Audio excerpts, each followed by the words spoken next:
Yoruba Mega Rally California tí ó wáyé ní Sacramento ló wọlé dé bá wa yìí o. Gbogbo ọmọ Yorùbá ní diaspora pàápàá jùlọ ní California USA ẹ jẹ́ ká tún jáde fún rally tá fẹ́ ṣe kékulé ó gbọ́ kó sọ fún toko bàdàn bá ti gbọ́ o kó lọ rò fún òbẹ o pé Yorùbá nation no going back. Ó yá ẹ jẹ́ á lọ síbi rally ká lọ fi kùnlùkùn bá ó ti gba Yorùbá nation.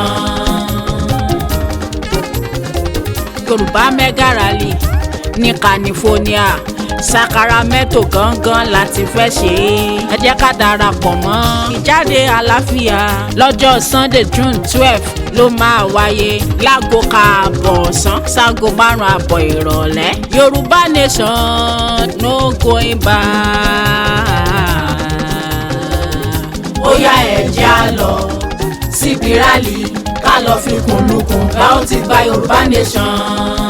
Gbogbo ọmọ Yorùbá tí ń gbé ní California ìyẹn ní United States of America ẹ jẹ́ ká tú yàyà jáde ká péjọpọ̀ síbi ìwọ́de wọ́rọ́wọ́ èyí tá ó ṣe ní ìlú Sacramento tí ó jẹ́ ká lóye ìdí pàtàkì tá a fi gbọ́dọ̀ gbára wa sílẹ̀ lọ́wọ́ àwọn amúnisìn ẹlẹ́ẹ̀kejì ká sì gbòmìnira ilẹ̀ Yorùbá tí ó wáyé ní Sunday ọjọ́ 12 oṣù kẹfà ìyẹn ní June 12 ọdún tá a wà yìí ètò gbogbo bẹ̀rẹ̀ látago káàbọ̀ ọ̀sán sí aago 5 àbọ̀ ìrọ̀lẹ́ from 1:30 p.m. to 5:30 p.m. gbọ̀ngàn bíi ìpàdé ní ìyẹn location 1315 10th St. Sacramento CA 95814. fún àlàyé lẹ́kùnrẹ́rẹ́ ẹ pè Fọláṣadé sórí aago 510-282-8023 tàbí kí ẹ pè Ìyálájẹ́ sórí aago 510-648-9109. bákan náà ẹ̀wẹ̀ ẹ tún lè pe Alabama Ọlákọ̀dùn Big Daddy sórí aago